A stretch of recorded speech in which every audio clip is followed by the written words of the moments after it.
doing?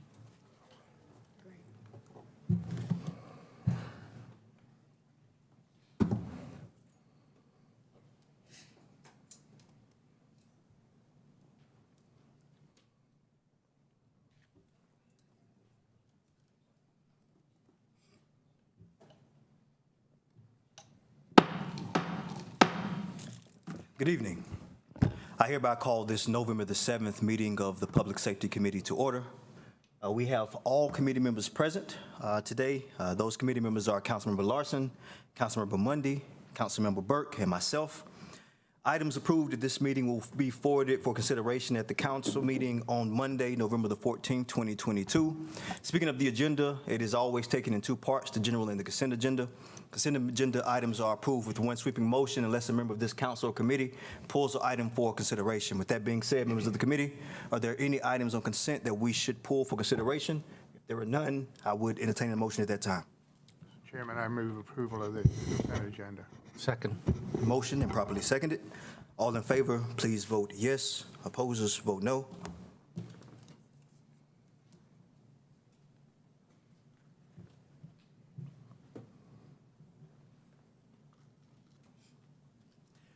And the consent agenda is approved unanimously. Thank you. We'll move now to item G1. Madam Clerk, if you call the item, please. Item G1, resolution authorizing the fire chief to execute mutual automatic aid agreements with other city, county, and incorporated fire departments. I'd like to recognize Assistant City Manager Tony. Good evening, Chair Taylor. Good evening. This is a standard mutual aid agreement that we renew each year.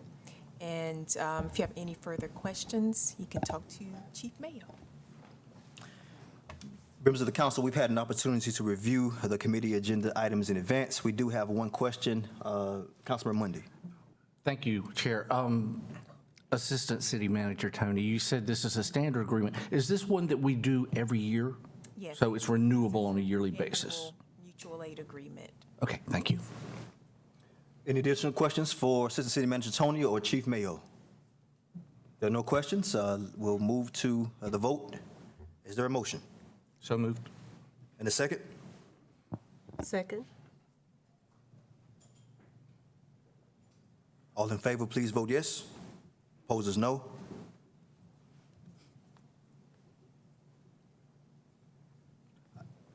Item is approved unanimously. Thank you. Item G2, please. Item G2, information on live 911 streaming technology from Higher Ground Incorporated. Ms. Tony. Yes, thank you, Chair Taylor. This item is introducing the Live 911 technology software application. And so we have a representative named Randy Gluck, who is from Higher Ground Incorporated, who will present some information on our Live 911 system. Mr. Gluck, thank you for being here today as you make your way to the podium. If you would just give your information for the record. Yes, thank you very much. Randy Gluck with the Higher Ground, representing Live 911 committee. Thank you for having me tonight and everyone else here.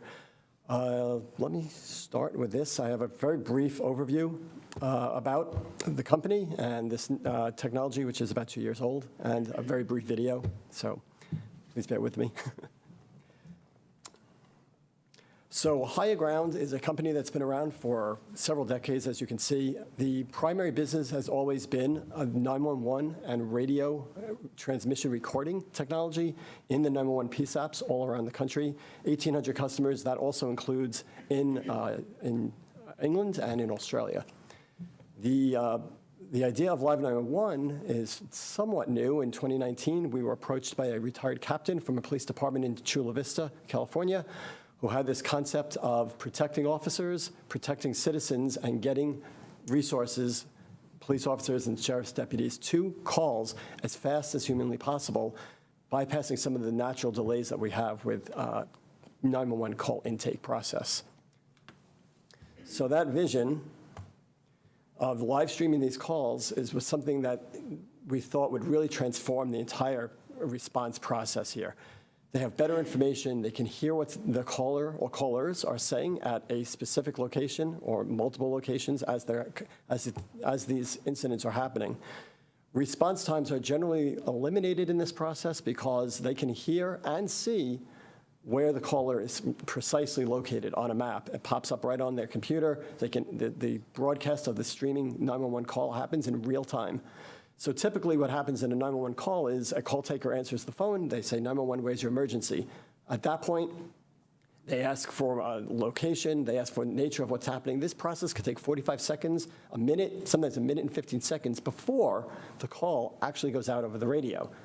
So you can imagine 45 seconds or a minute, that's a long period of time. Somebody's breaking into your house at 2 in the morning, if a store is being robbed, if there's a domestic dispute, things of this nature. So this gives the officers that are closest in proximity the ability to respond as soon as they hear and see that call come in and start heading in that direction, therefore being able to de-escalate a situation if necessary and provide a better service, actually, for all the citizens. So what that means for the officers in the field, like I said, they're hearing the call in real time. They're not waiting for the call to get dispatched over the radio. They know exactly what the severity is. They hear the tone and the voice of the caller or callers, and they can actually know whether or not to respond in a certain way and what they're going to walk into when they get there. Typically, you don't get this over the radio.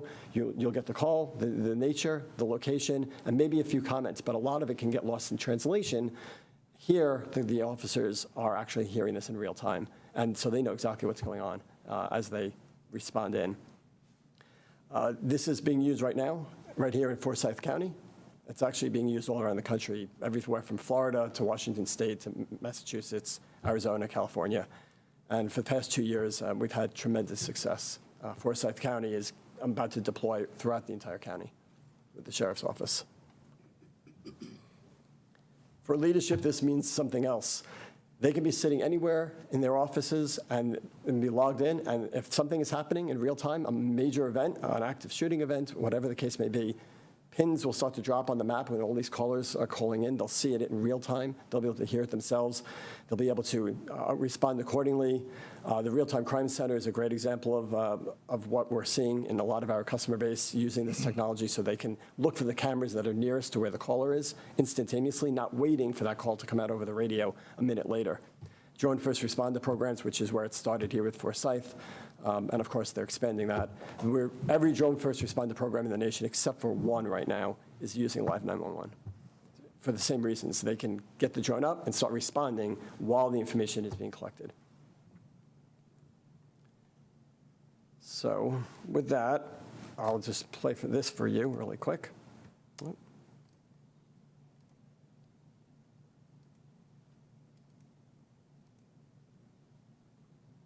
With Live 911, it allows responding officers to listen in on 911 calls. Getting police on scene quicker could mean the difference between a life saved and a life lost. All the modern technology, it still takes time to move a call from a 911 operator to a complaint taker to a dispatcher. Instead of waiting for dispatch to type in the details, to send it to the radio operator and to come out over the radio, the officers are able to hear the information right away. Live 911 is a game changer. My officers have the ability now to hear the call and see exactly where the 911 call is coming from. Live 911 can cut off minutes. House fire, and they got there before the fire department because they were hearing it live, and they were able to get there and help get the family out immediately. They're getting to emergency calls just quicker. Here's how it works. Patrol officers can pick an area near them, say a half-mile radius, and listen to any 911 call as it comes in. The officer only hears calls from his or her area. Recently, an assault victim following a suspect called 911,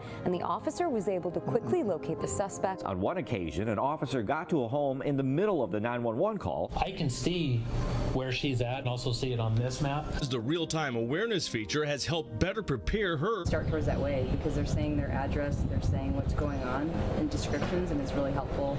Dispatcher's entering as fast as she can with a keyboard. I'm actually hearing what's going on. Listen to the caller and the stress in her voice. So now they're picking up on clues that may have gotten left out. Clues like a person's tone and urgency. This is a huge de-escalation tool. The dispatchers to the officers, they all love it. Another Nothing changes when you're the one calling in an emergency. Just dial 911 as you normally would. 911 calls will still go through dispatch, but if an officer hears a call and is nearby, they can let dispatch know they're on their way. So this is not a substitute for any dispatching. This isn't a substitute for anything else. It's an enhancement. It's an addition. He only expects this system to become more and more common with different agencies. To help officers have more information to make better informed decisions, to get there quicker. Cops are going to get there faster. Lives are going to get saved because of it. To help us save lives and arrive at your emergency quicker. In the first month of Operation Live 911 helped them save the life of a choking child and a heart attack patient.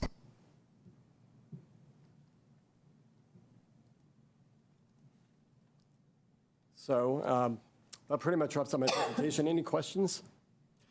Mr. Gluck, I think it was a good presentation. I appreciate you taking the time to do so. Are there any questions for Mr. Gluck on the program? Mr. Larson? I think the immediate question is a fascinating presentation and certainly seems relevant to expedite response. I am curious about sort of the technology involved in it and also the cost to the city to implement the program. So this technology sits inside the 911 call center. We monitor the phone calls that are coming in, the locations of the callers. We match that with the locations of the officers in the field, including SROs that could be in a school, because then if they have something happening at the school and a call comes in from that school, they'll know about it instantaneously because they're only going to hear calls emanating from that school. So we match all of this information in real time, and it automatically will start playing that audio and showing up on that map to that officer, and that all goes through the same connection they're using now. They don't have to install any software at all in the patrol units, so there's no conflicts there. This is a single installation without any integrations in the call center, other than the same way that call recording technology that I mentioned at the beginning, which is our bread and butter. It's the same technology. We're just receiving the information only, and then we're processing it and pushing it out there that much faster. Do you have a command center? Do you work out of here? Would you have a bricks and mortar command center of some sort to receive this information, disseminate it to the appropriate policemen out in the field? I'm sorry, I don't understand. Can you say that again? I'm trying to figure out logistically how this works. This information's coming into you. Do you have an office space or a command center? Oh, okay. No. This is happening all in your center. We don't have anybody there. This is all completely automated by software. So we know where the callers in your community are calling from precisely, and we also have their audio. So that's all we're doing is we're taking that and pushing it to the nearest officer based on the proximity of the two. Well, and in some cases, multiple patrol units can all listen to the same call simultaneously, and they'll even know that, and so they'll know how to respond to these things. So this, as you heard from one of the chiefs there, this is a great de-escalation tool, because the way a call may come in initially, but by the time that call gets processed, things change at the scene. And they may understand, the patrol officers are hearing this, they're going to what could be a violent domestic dispute, but as they're going, they're hearing, oh, wait a minute, it's not that anymore, because the suspect may have fled. The ex-boyfriend may have left the scene, and it's not. So they can temper their response accordingly by having this technology at their disposal. I guess I understand the advantages of the program, and it sounds terrific. What I'm having a hard time understanding is how it interfaces with our existing 911 program. Okay, so then you have something called the 911 controller that sits in your 911 call center. That's what takes the 911 calls and routes the call to the next available call taker. All we're doing is listening to those calls and streaming them. So we're receiving one-way passive receiving technology. Just like the call recorder that records those calls, we're doing the same thing, except we're also passing it out to the units. So there's very little in the way of an integration, which is a good thing. We're not communicating with any other systems. We're not affecting the 911 call system at all. We're only piggybacking on what's coming in already. That makes sense. So the second part of the question is, this is licensed? Is this a licensed agreement? Yes, and we license this out not on an individual user basis, which is a nice thing. Like a lot of the records management systems that police departments use, they have to pay for each individual user. We only do it based on the number of users who are logged in simultaneously during the shift. So if there's 100 units logged in on the day shift, but only 50 at night, you don't pay for 150, you just pay for 100, and those licenses get reused on the next shift. So it becomes a very, very cost-effective way of doing it.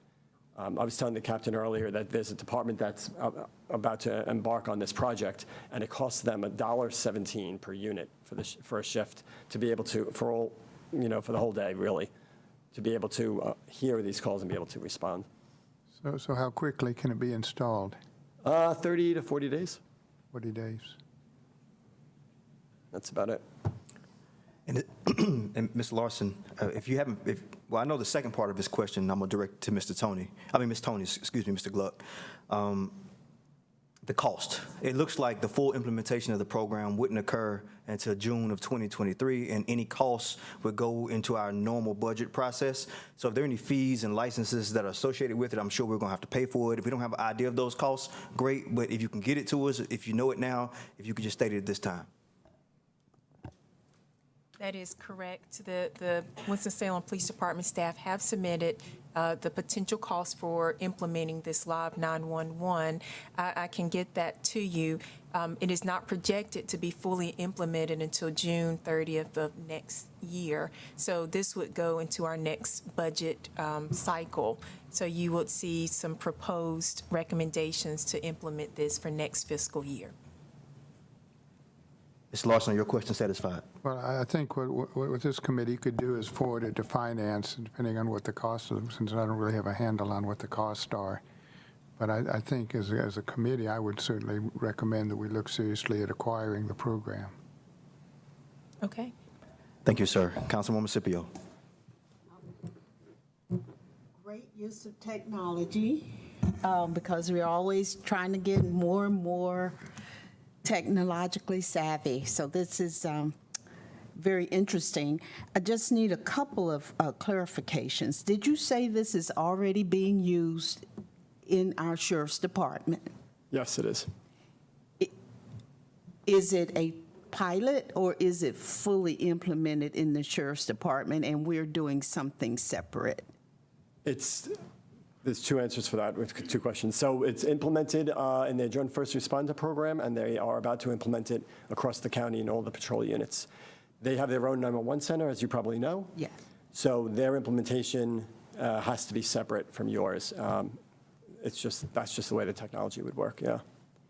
And my other question, I think you may have already answered it, because this technology seems to be, is it unlimited, the number of officers that can sign into it at any one time? Yes, that's a great question. In fact, we get this question a lot, specifically around special events, July 4th parades, maybe Christmas tree lightings, where there's large community gatherings, and they want to have extra people logged in. And if they're licensed for 50 and they need an extra 20 for that 4-hour parade, well, we have no problem with that. There's no cap. They can log in. In fact, they don't even pay for it. We're not trying to nickel and dime municipalities here on this really beneficial technology. So yeah, every officer will have a username and login. They're automatically logged in when they log onto their computer in their car. And but again, you don't pay by the total sworn entity. You're just paying for the concurrent user. Whoever logs in. So it really, is this system officer initiated, or is it going to be mandated for our officers? So I'm interested in my territory, so I might want to have it, but maybe his territory doesn't want it. Is it officer initiated or is it mandated? Oh, I would defer to the chief and command staff as to how they want to implement it. We have found that all the officers love it because it gives them that advantage they never had before. And as you know, most of these agencies are, including here, are understaffed and having staffing issues. This kind of helps them do a little bit more with less because they have response time delays and response time goals that every agency is trying to meet, and a lot of them are struggling to meet those goals for these priority calls. This gives them that advantage to help meet those goals and serve the citizens better. Yeah, I agree. It's a great tool in our toolbox. I imagine that the program, if considered by this council and approved, I know this is an information item, will be citywide, and everybody have an opportunity to participate in it. And I think together we'll try to tackle some of the issues and use technology to do it. Councilman Mundy. The 911 operator, does that person know if an officer is listening in, or do they go on about their business, dispatch the call the way they would normally? Yeah, it's the latter. It's business as usual. They probably will know because the 911 director will be aware this technology is being used out in the field. The dispatchers will absolutely know because there'll be standard operating procedures created by command staff that will say, well, if you hear a call and it's not in the system yet, it will be shortly. You have to tell the dispatcher, hey, I'm responding to this robbery in progress, to this assault, and it's at this location. It's a live 911 call. And we have other videos on the live 911 website. You can actually see some of that in action. And success stories are up there too. So. Thank you. Councilman Larson. Does this apply to fire stations as well? That's a great question. Could it be used? The answer is yes. The problem there is they stay in the fire station and they don't really listen to the radio. They're waiting to get dispatched to a call. And there's some challenges that we found where law enforcement agencies do not feel comfortable with fire and EMS listening to every single call that's coming in that's law enforcement related. That may be, again, these domestic disputes and things like that. So the answer is yes, they could. To date, we do not have agencies in fire and EMS using it. The next question. You have the floor. The next question would be to the city manager, to Assistant Manager Tony. What is the next step in this? What does this committee need to do at this point? Well, I think at this point, we need to gather consensus. And it sounds like the general consensus from the committee and the council members are that this is a good policy and a good program. With that being said, I think we'll then, have a conversation with staff and they'll look to go ahead and implement this thing citywide. If I'm wrong, someone stop me, but I'm looking at a bunch of head nods, so I think that's probably the course of action. Councilman Mundy. I want to say I bet there's a grant out there that would pay part of this. We'll look forward if there is. Yeah, Councilman Larson. I would agree. Thank you, Mr. Gluck. Probably is. And we're really flexible. I mean, if there's a real serious need here and you need to get this out, we'll work something out. If June is too far off and you really, whatever, I'll work through the chief. Thank you for your time. Well, hold just for one moment. Councilman Larson, are you finished? Because I need to go to council. I'm good, thank you. Thank you, sir. Councilwoman Byrd. Thank you, Chair Taylor. I wanted to say thank you for this presentation and thank you to our police department, Chief Thompson, and Ms. Tony for bringing this information. I think that this is a game changer. It adds an additional layer of safety for our officers and for our citizens. And I just don't see any way that we can say no to this. Thank you again. Thank you. Mr. Gluck, any final comments? I wish I had this when I worked in New York City. It's a long time ago. Thanks again for your time. Thank you. And Ms. Tony, it sounds like we'll move forward with it. And if there are any other questions or concerns, if it needs to be brought up, just let us know. Yes. Thank you. Oh, and we need to make a small clarification on item G1 pertaining to the user agreements. Assistant City Manager Tony. Yes, I stated to Councilmember Mundy about the annual agreement. It has been coming back annually, but it does not need to be. So once the fire chief signs on it, it does not have to come back for further council action. Thank you. Please do. This is no different from the authority that council gave the police chief decades ago when we were trying to find a similar resolution for the fire chief to enter into mutual aid agreements with other fire departments. We just could not find a resolution. So this is to clean up the record, and so he'll be able to do this going forward with clear authority. Good deal. So that completes item 1 and 2. We'll move now to item G3, please, Madam Clerk. Item G3, update on software application ShotSpotter.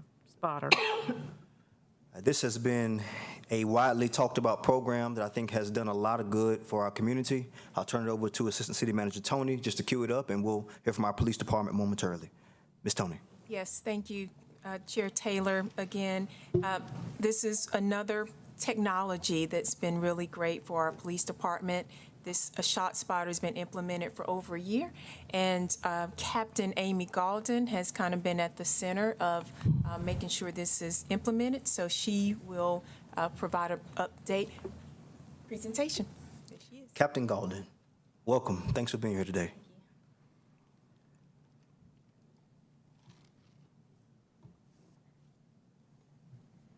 Good evening. As ACM Tony mentioned, we just want to give you guys an update on ShotSpotter technology since we've implemented it. It was a year in August. since we started with it, and just a brief overview of what ShotSpotter is and why we implemented the technology. Again, it's data-driven policing that really helped us hone in on where the gun shots are coming from and helping officers get there faster, safer, and armed with actionable intelligence that they can then take action on. Just to keep in mind also, it only detects outdoor gunfire. So anything that happens inside a building or inside an apartment complex, something of that nature, we're not necessarily going to get an alert to that. The coverage area was determined by data associated with shootings and discharging firearms calls for service. So we looked at the statistical data, and that's how we determined where we're going to implement the 3 square mile radius that we have.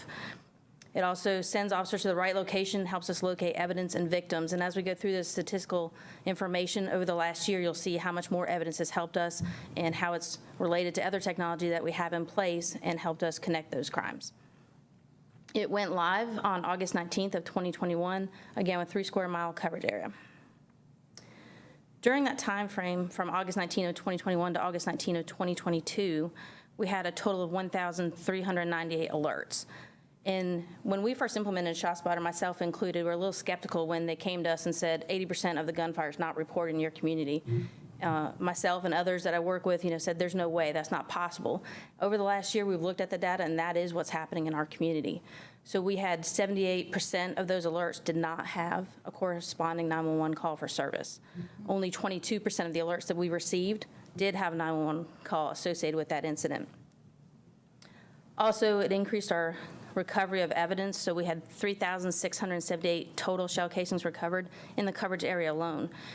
And just to put that in perspective, the same time period the year prior, we had 4,317 shell casings recovered citywide between the police department and the county. So you can see just in that 3 square mile coverage area how much it's increased our ability to find and locate evidence.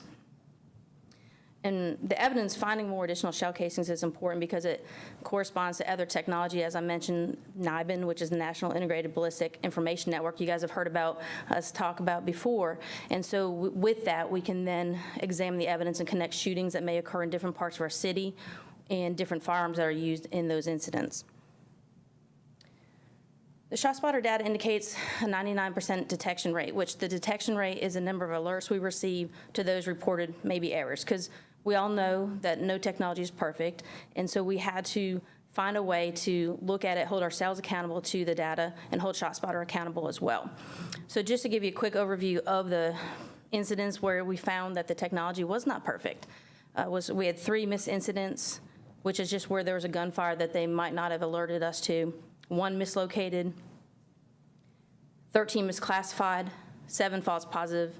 And a false positive is when they send us an alert or an officer responds and then discovers that it may be gunfire or fireworks, something other than gunfire. And then 6 false negatives, which a false negative is where we receive information that we go out there and it turns out not to be gunfire. So those are kind of the errors that we've seen. And in our policy, we looked at best practices across the country, did research also to look at what other agencies were doing, and we were very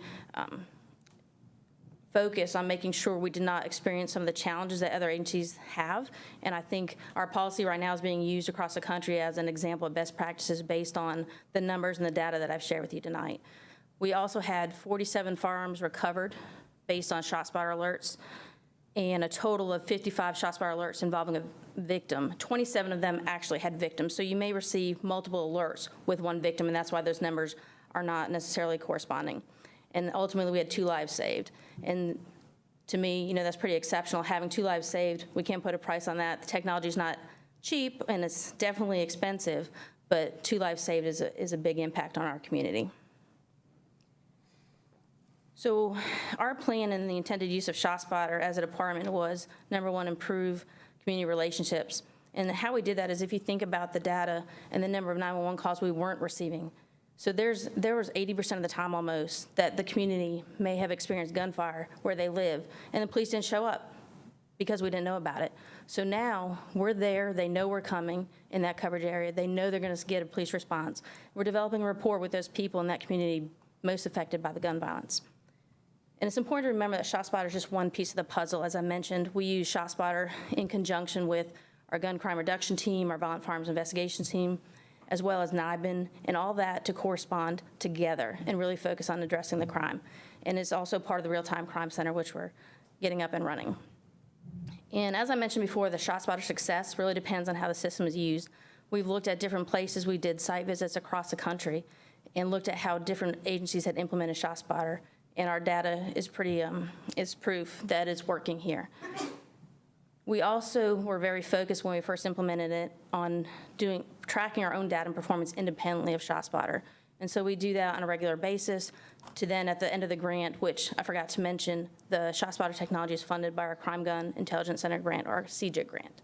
So at the end of that grant, then we'll be able to fully evaluate whether or not we're happy with the system and its impact on our community. And we also look at every month, we look at some incidents where there may not have been evidence found. We look at why. And then we compare that to, say, was a one-round alert in a high-grass area where it may have been difficult to find that one-round alert. And we look at those different things and hold ourselves accountable to making sure we're doing everything we can to find the evidence associated with the alert.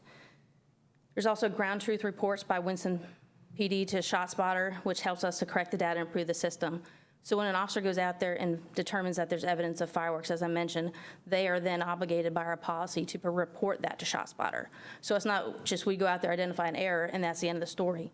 We have a good relationship with ShotSpotter and then getting back to them and telling them, hey, this was a mistake, or if it's a mislocate or anything like that, then we really communicate with them well and make sure that we do that to enhance the system and correct any errors that we've discovered. And we have two success stories on here. One of them I just wanted to share with you was about, the first one is about an incident we had in one of our local community public housing areas, and I'll let the video speak for itself. And the second one, if in the interest of time, if you guys would like to watch, I kept it in there in case you wanted to hear about it, was another example of where one of the lives was saved. So I'll play this first one. They're both about 2 minutes. Officer Brady Ferguson. I'm a detective with the Real-Time Crime Center, and my day-to-day duties is I utilize technology to keep our citizens safe. Generally speaking, the technology in the Real-Time Crime Center is important because it brings together various different pieces of technology. So we have the Fusus platform, which is camera surveillance or existing camera infrastructure throughout our community. And what that does is it allows us to have access to camera feeds that different businesses, apartment complexes, or anything like that in the community has and is willing to share with the police department. And then ShotSpotter is the gunshot detection system technology also. And all those things integrate and work kind of together like pieces of a puzzle. On May 19th, officers were dispatched to a ShotSpotter alert. There were 2 shots detected on the alert. Officers responded to that alert, and while they were responding, I got onto our Fusus platform and was able to look at the cameras live, where one of the subjects in that group fired 2 rounds in the air. We knew they were armed with firearms. And so it was very important for Detective Ferguson to share that information with officers as they're responding to keep not only the officers safe, but also the people around them, the suspects that were doing that safe. Because it was an apartment building, public housing in our community, obviously occupied by several different people, and we don't want anyone to get hurt. 2 of the subjects actually went inside the apartment building. I relayed that information with a description of those subjects to the officers that were on scene. I actually pulled up the 9th floor cameras at that time, was able to see the 2 subjects that I described, and I noticed on video firing the weapon. So in this instance, they go in there, they know they're going facing someone who's armed and who has already fired a weapon. They know they're getting on the elevator to confront those suspects. Once the elevator opened, one of the subjects actually saw the officers and got behind, I guess we'll call it his partner, and grabbed his waistband. Officers challenged him at the time, was able to take him into custody. After they took him into custody, they searched his person and located a loaded firearm. So by providing the information to them and having them be on alert and know what they're going into, we avoided having an officer-involved shooting. We avoid having to shoot someone in a public place or having the suspect potentially shoot our officers. So all in all, it was a win for everybody because no one got hurt, and that's the most important thing.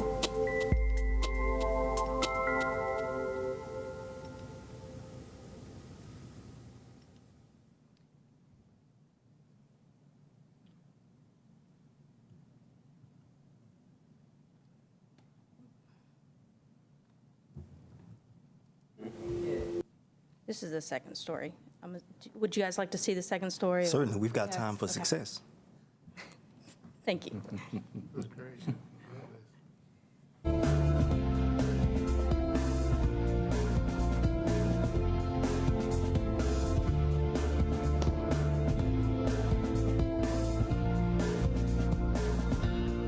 ShotSpotter is a gunshot detection system that utilizes acoustic speakers and GPS to notify law enforcement when gunfire occurs.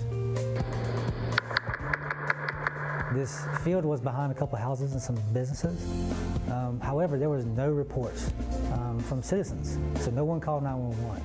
And the victim didn't call 911 either. So ShotSpotter got this officer to this victim who was shot, who was bleeding in a field that no one knew where he was. So I arrived somewhere around 11:40 in the evening, parked my car about where it's parked right now because ShotSpotter was indicating that it happened somewhere in this field. I parked here, I walked across the street. As I was walking up that embankment right over here, at the top of the hill I heard, "Help me." I saw an individual laying over here in the field. I couldn't tell at that point if he was a shooting victim or if he just needed something else. As I came over, pretty much in this pathway was where he was laying. Noticed that he was covered in blood from about his waist to his knees. I couldn't tell where his injuries were at the time, so I was trying to notify KLS, "Hey, come in off of Glenn. I'm in the field." Sergeant Thompson and I think Corporal Leach were the first two officers that arrived. Once they did, they were able to hold him down.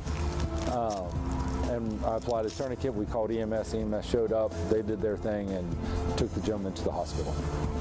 He had no way of contacting law enforcement for help. So through this technology, that man's life was saved. The 82-foot diameter circle that was showing, this was about the pinpoint of that area. Here in our city, our notification, so basically 25% of the time, someone calls 911 when they hear a gunshot. So 75% of the time, that is not getting reported to law enforcement. So you could potentially have victims, right, who are victims of violence that we're not aware of until they show up at the hospital. So with this technology, we're capturing that information. We're capturing those sounds of violence, i.e. the gunshots, and we're able to respond to those areas and provide aid and investigate.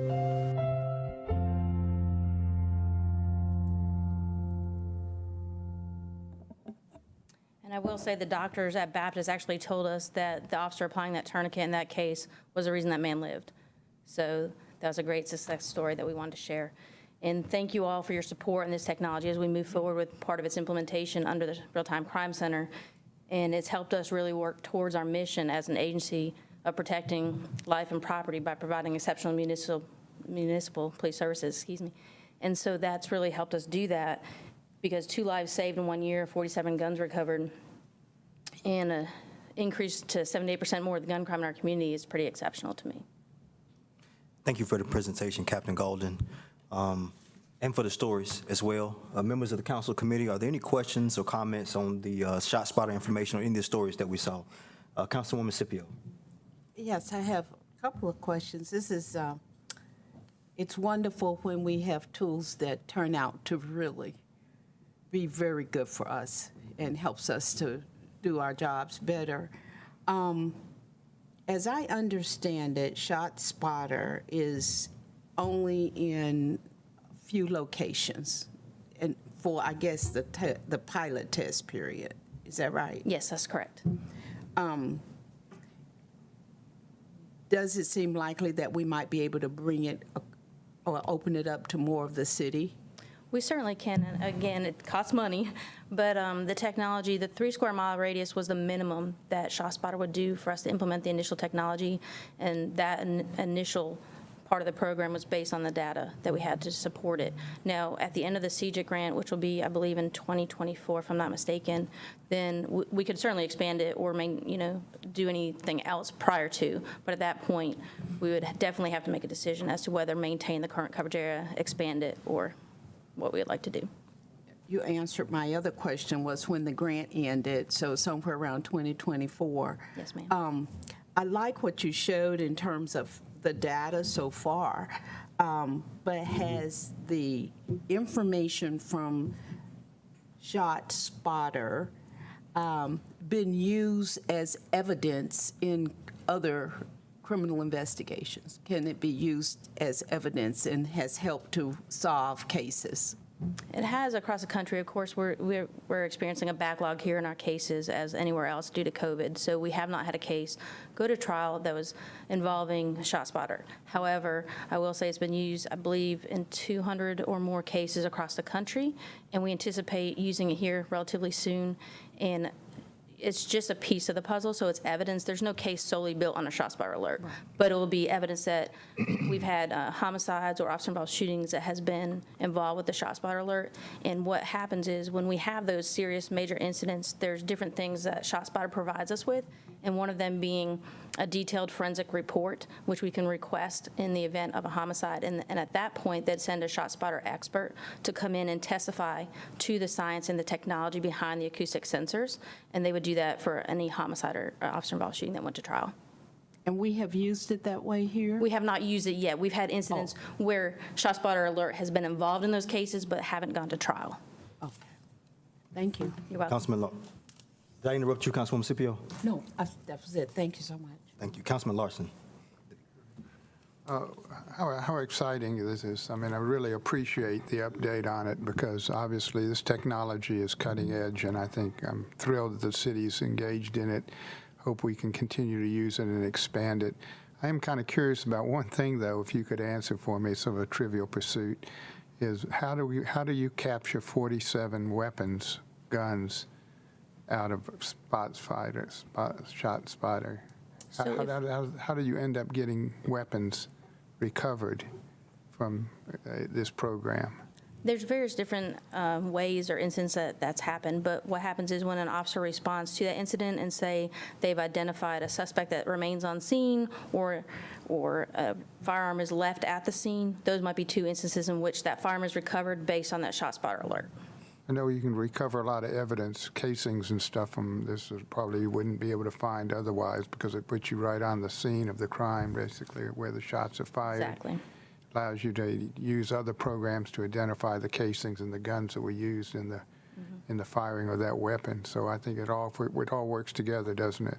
Right, and so what happens when an officer gets a ShotSpotter alert, they get a circle, and there's a 82-foot diameter, which they are initially dispatched to the coordinates or the nearest address, and then what our policy has written is follow the yellow dot, because the yellow dot is precisely where that gunfire was fired from. So then they get to the address, then they look on their computer or cell phone, whichever application they're using, and then they can physically go to the yellow dot, and that's where they should be looking for evidence. Terrific. Thank you. You're welcome. Councilman Mundy. Thank you for the presentation. I want to clarify some of the statistics because they're scary statistics. The number of gunshots, 1,398, basically 1,400 in a 3-mile radius in a year. That's 4 per day. That's 4 per day. And then the number of casings, each one is firing close to 3 times. Am I reading that right? Yes, you're correct. That's scary to me. I mean, it really is. But explain to me the difference, or not the difference, but the disconnect between that and the number of victims. Are people firing at someone and missing? Are they firing to scare? Or what's? It could be any of those circumstances. There's a lot of calls where we get which are just discharging firearms, where they may be just riding through, discharging for an indiscriminate reason. They may be involved in some kind of dispute with other people and just fire the weapon, but no one gets hit. So there's various circumstances, but yeah, it's hard to answer based on which situation we're talking about, but all the above. And follow-up question, how much are we using drones? I've heard reference to them, but I don't know if it's part of our ongoing protocol, and if so, do we ever send drones that could even get there faster than a police officer and potentially be able to get some footage? And drones, we're actually developing our drones program right now. So all of this technology will eventually work together. So that's in the future. Okay, thank you. You're welcome. Councilwoman Byrd. Yes, thank you. Captain Galden, thank you for providing this presentation and making us aware of the success of ShotSpotter. And I think the success stories as well as the data help us to understand clearly this does need to expand throughout our city. Thank you again. You're welcome.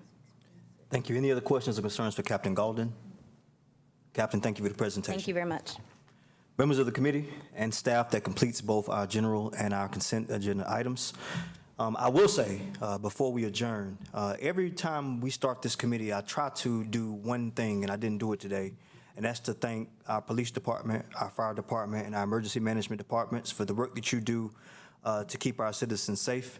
We know that public service is sometimes a thankless job, and the one thing you will always get when you come here is a thank you. We appreciate what you do, and thanks for helping our city to be a better place to live, work, and relax.